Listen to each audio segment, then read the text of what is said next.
இண்டஸ்ட்ரிக்கே வரலையா அப்படின்னா அது இல்லை. வேறு வேறு கலைஞர்களுக்கு வேறு வேறு பரிமாணங்களில் போயிட்டு தான் இருக்குது. ஆனால் எனக்கு சரியாக அமையல. ஓகே. அப்புறம் மலையாளத்தில் இடையில இந்த மீன்வெயில் டைம் மலையாளத்தில் பண்ணேன். 4-5 சூப்பர் ஹிட் படம், சில்வர் ஜூப்ளி படம்லாம் நடந்துச்சாங்க. ஒரு வருஷம்லாம் ஓடின படம் இருக்குது. ஆனால் இங்கே எனக்கு சரியாக அமையலைங்கிறதுனால தான் நான் ஏதாவது ஒரு கதை கேட்டேன்னா ஃபஸ்ட்டே சொல்லிவிடுவேன், சார் சும்மா இந்த ஏதாவது ஃபில்லப் பண்ணுறது ஆர்டிஸ்ட்டு எனக்கு அந்த மாதிரி மைண்ட் இல்லை சார். நான் வந்து பியூராக நான் சினிமாவை நேசிக்கிற ஆள், வெறியோடு இருக்கேன். எனக்கு தீனி போடுற மாதிரி எனக்கு ஏதாவது ஒன்று சொல்லுங்கன்னு தான் நான் எதிர்பார்த்துட்டே இருப்பேன். ஓகே. ஸோ அது மட்டும் இல்லாமல் இதில் இன்னொரு பொறுப்பு ஒன்று இருக்குது இந்த படத்தில்.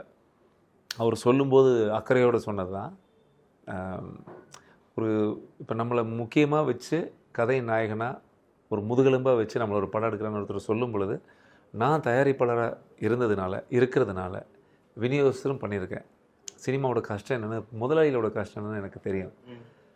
அதில் அவரே ப்ரொடியூஸ் பண்ணேன்னு சொன்னார். அப்படிங்கும் பொழுது எனக்கு ஒரு அக்கறை தான் அவர் மேலே. சார் சரி வருமா, ஃப்ரெண்டாக சொல்கிறேன். இப்போது சினிமா வந்து வியாபாரத்தை நோக்கி போகிறது தான் சினிமா. ஸோ அந்த ஏங்கிளில் நீங்கள் ஒரு படம் பண்ணுறீங்க, சரி வருமா, எல்லாம் ஓகேவா அப்படிங்கிறதுக்கு தான் டைம் எடுத்துக்கிட்டேன் அவர்கிட்ட. ஓகே.